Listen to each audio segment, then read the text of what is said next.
Hi guys, welcome back to another video. Peter Kennedy, Kennedy's Garage, Portlaw. Today we have a Jaguar XE, I believe.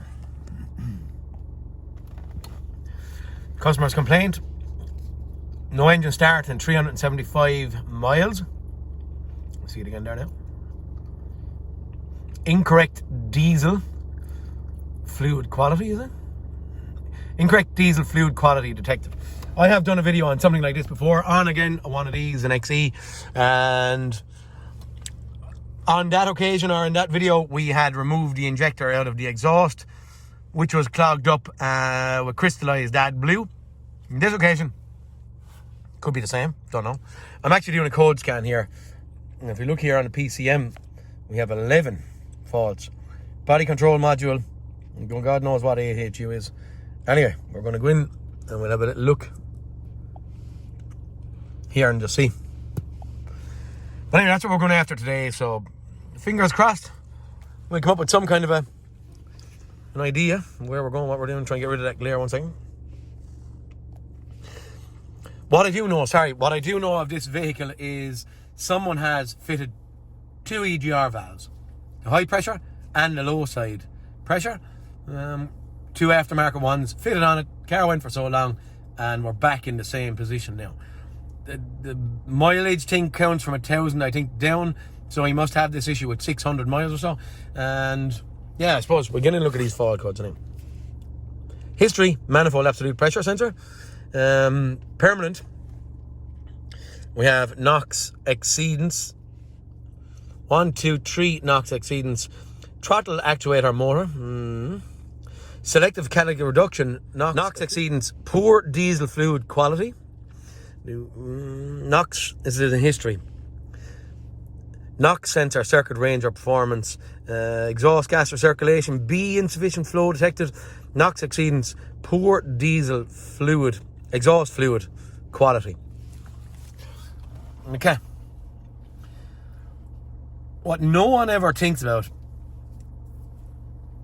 and I suppose it's kind of normal enough, why did they fit EGR valves on cars? They fitted EGR valves on cars to leave exhaust gas back in to the engine to be re-ingested. There is no oxygen inside in that air that's going in, because it had to be burnt out of it when it went through the engine. So by that going in to the engine, it reduces temperature in the engine very fast. So the temperature would be, I think, something like 1800 degrees, something that starts producing NOx. That air getting into the cylinder temperature, it reduces very fast, which in turn reduces NOx. Now, NOx sensors are watching or monitoring to see how the AdBlue system is working. So if the EGR system is not working right, this man maybe was on the right track, potentially. If the EGR system is not working, well then on down the line, the NOx sensors will pick up that there's not enough of a reduction in NOx. In theory then, the NOx sensors are in there to monitor the AdBlue and how well that's reducing NOx. But, so it's saying AdBlue quality here. Like in the last video, it could be crystallized AdBlue and the atomization is not possible. AdBlue needs to be atomized, and there's a, I don't even know what to call it, a diffuser, I think it's called, a steel plate after the injector that makes this AdBlue that's injected swirl around to get mixed in, I'm going to call it, with the exhaust gas. Now, if the AdBlue is working the finest and the injector is working the finest and the AdBlue quality is good, but the EGR system is not working right, but the car doesn't see a fault with the EGR system electronically, now it will blame the AdBlue and, well, on the last one it didn't blame injector, it just blamed the AdBlue quality because the NOx wasn't getting reduced from the first NOx sensor to the second NOx sensor enough. If any of that makes sense. The faults that we have in modern cars nowadays can be very misleading. And you have to be broad thinking in order to chase after the problems. What am I thinking here? What I'm thinking is, we're going to get in an injector and have a look just for, what do you call it? preventative maintenance to make sure that there's no crystallized AdBlue in there, and that injector formation can spray, you know, nice deodorant can spray formation out of it without any anything impinging the spray formation. So we're going to get in there and have a look. Now, what I'm thinking in here, there is a known fault in here, and we're seeing a fault for NOx sensor 2, EGR B insufficient flow detected. That is history. I'm getting in here to look at a filter. There is a filter on the low pressure EGR system, and that filter, am I right in my thinking of my low pressure EGR? I don't know. I'll show you the filter anyway, and I'll try and do a little bit more drilling into it. I nearly know what's wrong here. I'm suggesting. I'm not paying any much attention to any of these. Inducement active. Okay. Inactive. No, active. Okay. Right, I don't know. What I'm going to do anyway, I'm going to do my resets here to get our mileage back up to where they should be. I'm also going to get in here and look at the injector, and I'm going to look at this filter that I believe is going to be a problem in here, okay? That's what I'm going to do anyway, and see where we go. This filter on the EGR system, I could be wrong on my EGR 1 or 2, I'd have to think about it again. It inhibits it doesn't allow as much flow of EGR gas as should happen. So I'm thinking that that's what we're going to go after at this point in time. Neither here nor there. We're going to get out. I'll show you a bit underneath the bonnet there in a second and see where we go. Okay, guys, our low pressure EGR cooler sits there just underneath this EGR. The gasket sits right in here, so the cooler is just there. There's about 6 or 8 or 10 bolts around there. Now, this is a part number, but that part number is for a Land Rover, but the same thing, Jag. We'll get it taken apart. Okay, guys, this thing is really easy to get off. There's no point in me showing you anything about that. Look down here and look in there. That is our filter. So we have 1, 2, 3, 4, 5, and 6 of these bolts to get off the top of that to get in it. Okay, guys, this is the filter off, and to be honest with you, I probably would have expected it to be a little bit worse. We can see blockages around here, but we're clear in the middle, so yeah, we're going to change it anyway, but I would have expected that to be a little bit worse than what I see here. You see it? It is clear enough in there. We'll get the new one in anyway. Simple again, a little screwdriver, just pop out that little O-ring and that little gasket. Okay.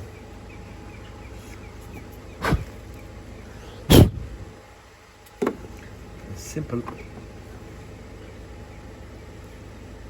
and easy as that. There's the new O-ring. I'm going to put it in with my 2 hands before we squeeze it back together. I'll also send a little bit of air in here to make sure the cooler is clear. I've kind of that piece anyway. That's it. Time for reassembly. These things are also in Land Rovers and Jags and all that kind of stuff, but at this point in time I'm going to reassemble this and get in our AdBlue injector on the back.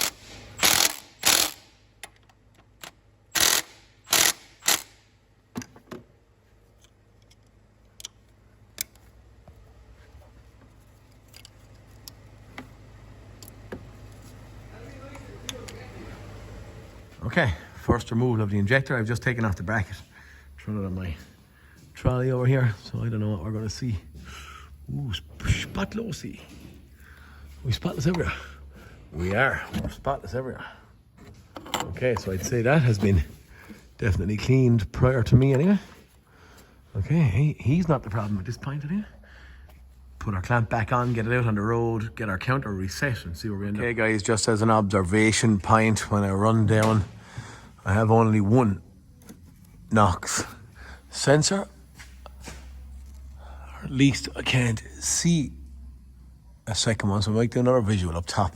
I wonder, could this be just EGR relearns because the man fitted 2 EGR valves and didn't do the right calibration or initialization? Maybe could it be something along those lines? So we're also going to get in, I'll do a little bit of initialization on the 2 EGR valves or adaptations or whatever needs to be done.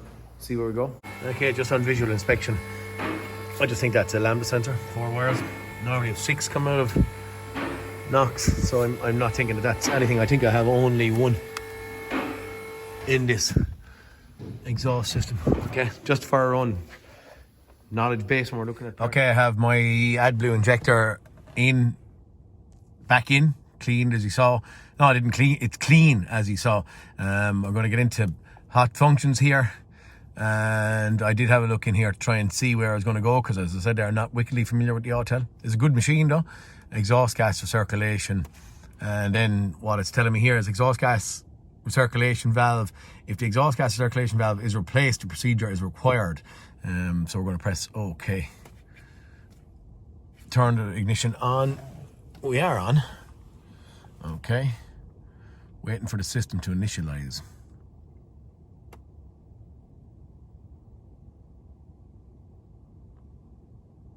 Or was it stabilize?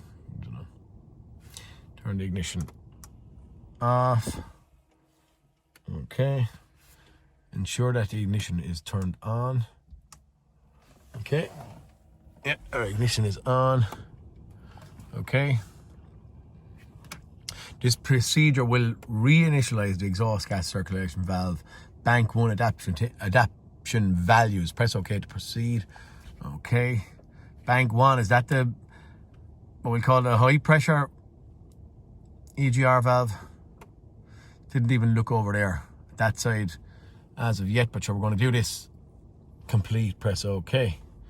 Ensure that the ignition is turned off. Okay. Turn the ignition back on. You'll be getting dizzy there, lads. All the moving around we're doing. Read fault codes. Reading fault codes. Okay, we have 3 fault codes. Actually, I didn't do the actual reset of our AdBlue thing yet, so maybe, okay. Do you want to clear fault codes? It asked me there. I click out and oh, there we go.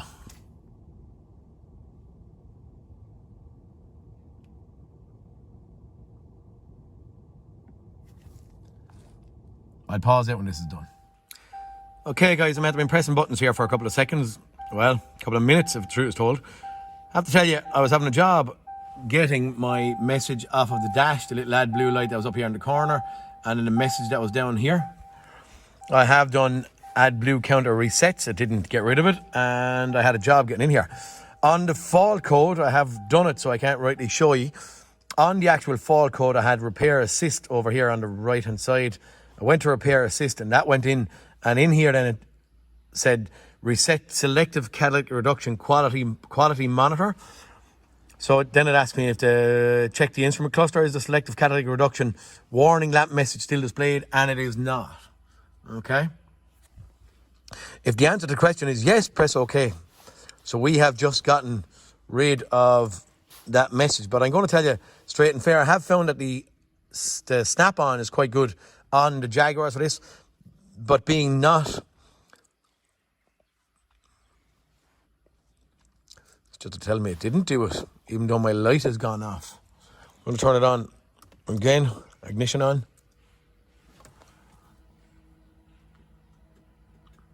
Now for definite, I don't want the message back on, even though it's telling me that it hasn't worked.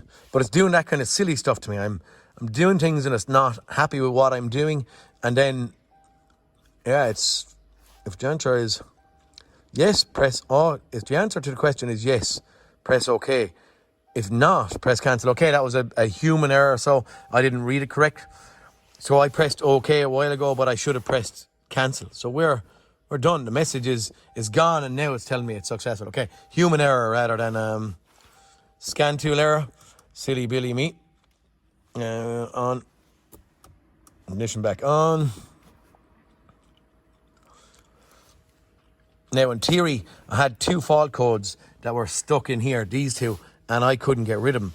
I'm just going to see if this goes in then and tries to clear them while we're in here. Every time I've been doing anything, it has gone out and then said there's 2 faults in here. Do you want us to go in and clear faults? It has gone in, and then it has always come back to me and said there's 2 faults remaining. Now, I don't know what's going to happen here.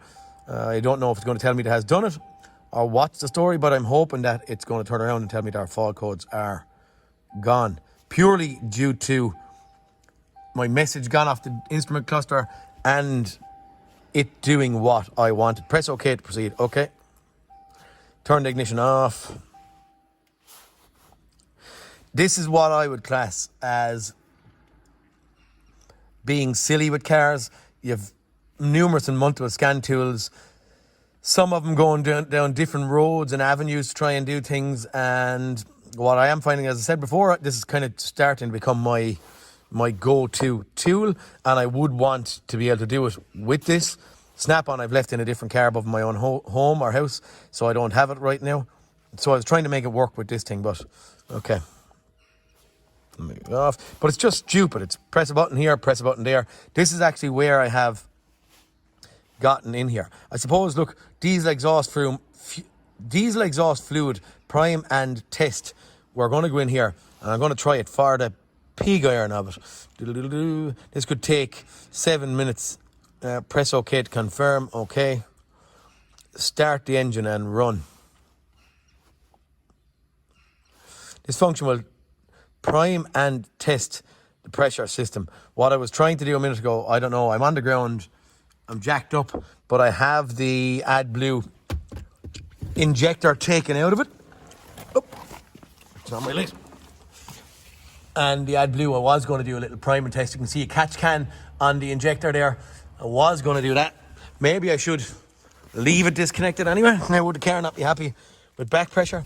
Go on, we'll do it even though the injector. Okay. Maybe I shouldn't have ran it there now with the car.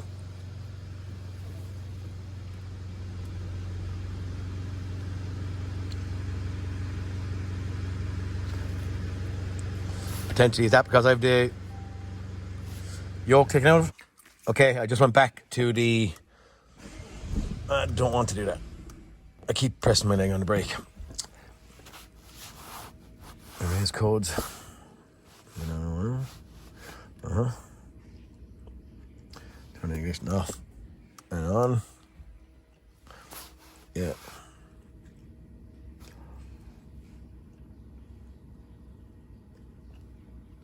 Restriction system, end of line, EOL, fault during first fill test. Okay, I actually put in AdBlue, and as I said there, I didn't realize the man was putting it in before me. Scan tool was telling me it was empty, and maybe it got overfilled, so I don't know if this is creating that problem or what, but anyway, here we go. We're going to keep on going. Okay, guys, where am I at? As you can see now, I'm up in the air on a lift. Done an AdBlue system prime and test, okay? I've done that, and once I done that, I created another fault code. But after creating another fault code, I then was able to... The other one was ending in 06 rather than 04. Was it P1604 I had? I created a P01606. That's correct. And once I had the two fault codes in there, I was able to clear them. Now, when I was doing the prime and test, underneath the car, I had the injector out of it with a... we'll call it a catch can, just an oil drainer sitting underneath for any spillage to be cleaned up or not spilled on the ground. Once I done that, I didn't notice any AdBlue spraying out of the injector.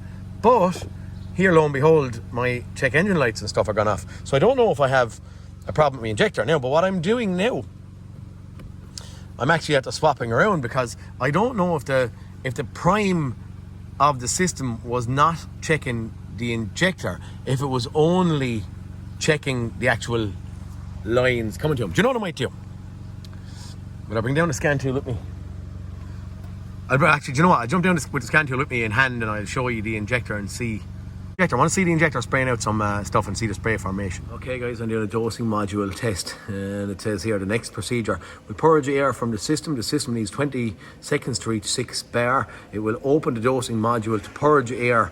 If it doesn't achieve this within 20 seconds, press OK to proceed or press cancel to exit. So we're just going to go with that, okay? Turn the ignition on. Don't be asking me to turn the ignition off again. It's on and off and on and off and on and off.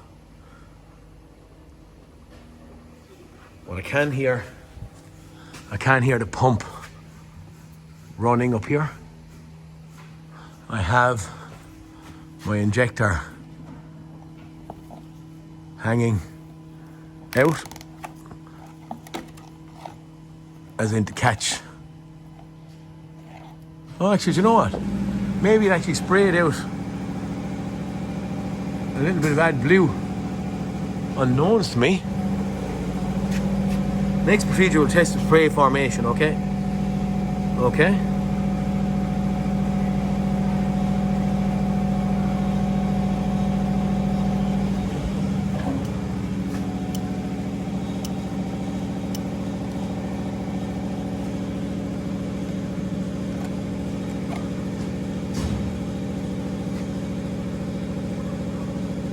It did spray. I have 3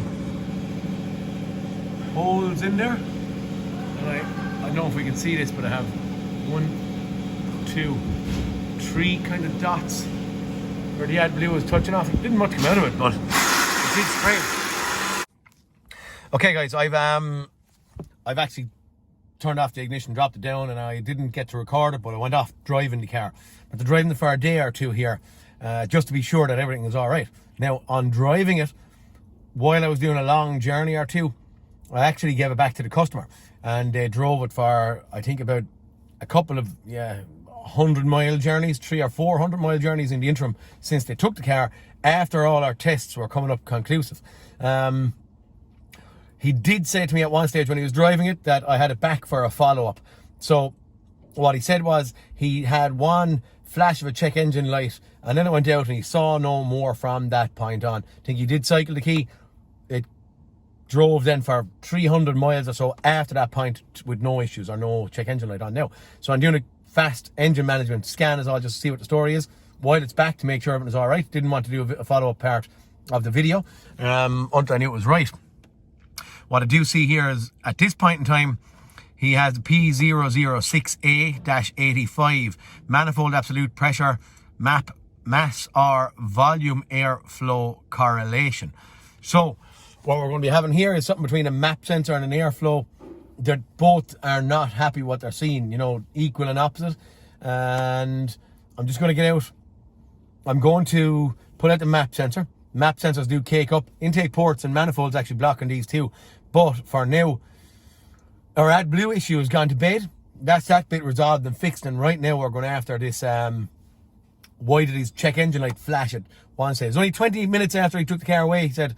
And then from there on, the 3 days of driving were fine. He went from Kerry to Dublin, Dublin back down to Kerry, Kerry back to Cork, and Cork back to Portlaw, Waterford. So for now, I'm just going to get out and have a look at this thing. We put out the map sensor. It's on top of the intake manifold, and I'll show you what I find. I don't know. Fingers crossed we'll see something in there. If not, potentially this is just another reset or relearn value that we have to do because of someone changing. I don't know if the airflow meter was changed by a man. A lot of stuff changed out here. So this is all nearly resets. Maybe they fixed the problem, but maybe my filter that's thrown on the floor here fixed the problem in the EGR, low pressure EGR system. But for now, we better find out what's wrong here and have a look and see, okay? Okay, I'm just popping out here.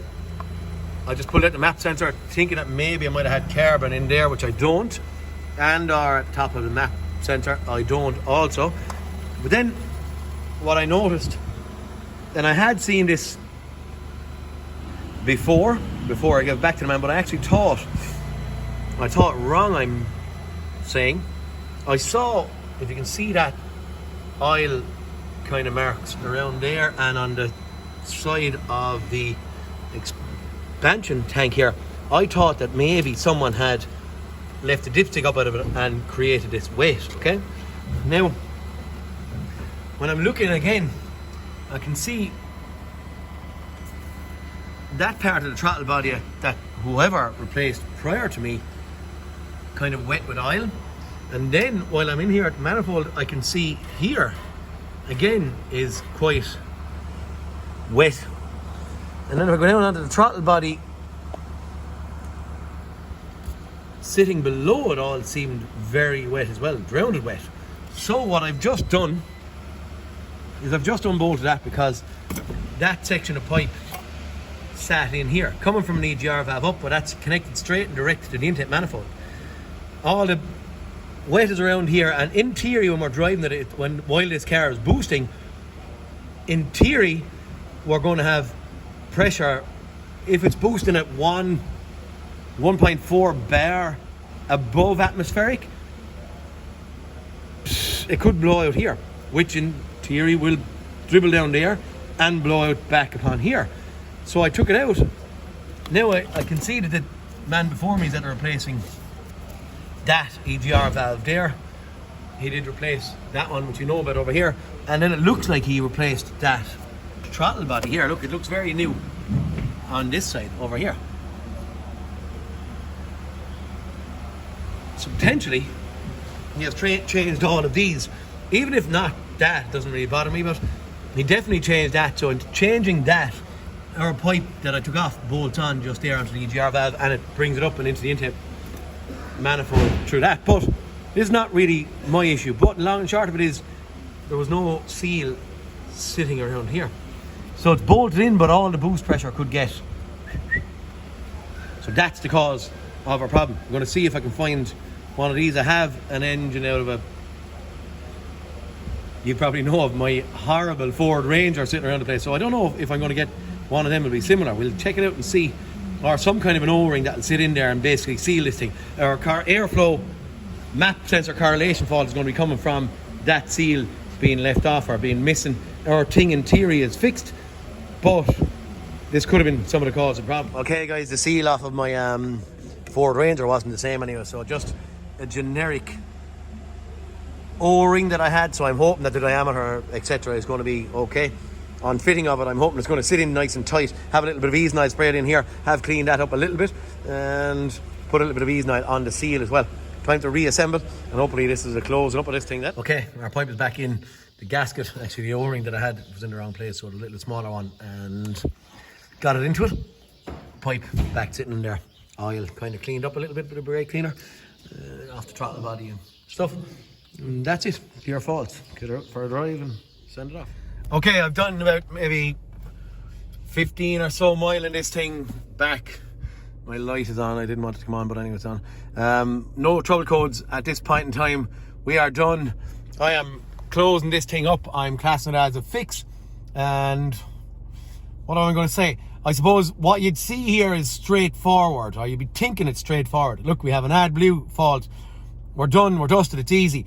But the long and short of it, I'm assuming that a lot of ye in the trade will see this thing. It's not as easy as just press a button. You're sometimes pressing buttons, doing trial runs, testing components, etc. and stuff, and it's not really working. And the long and short of it is, yeah, what you think will take you an hour takes you 3 hours or maybe even 4 hours. And like that, I sent it out on the road for a long drive with the customer for 2 days or 3 days to see where we end up prior to being confident that it's done. But at this point in time, I wouldn't have seen that little O-ring missing only for going out on the road. I would have been held accountable if I went out on the road and it didn't work and the check engine light was back on or done something, but I did send it out needing a follow-up. This is the follow-up that we've done. But electronics, they're getting kind of crazy. The limitations of what the cars are looking for and what us as mechanics or technicians are doing is getting ever more tight. It's not just bolting together anymore. You have to be on the ball. Just for information base, I don't know if you can see that, we have 110,000 kilometers on this thing. And yeah, all our setups and stuff prior on the AdBlue testing and the relearn of the throttle bodies and EGR valves and all that crack has finished and fixed all them problems. But for now anyway, we're done, we're dusted. Thing is gone back to the customer. Jaguar XF, AdBlue fault after EGR valves and throttle bodies being changed by another garage, and us then fixing that little, what would we call it? Little filter in the EGR, low pressure EGR cooler. Done, ready to go. Guys, please like and subscribe, and I'll talk to you all in the next cartoon. Peter Kennedy, signing out. See you later, guys.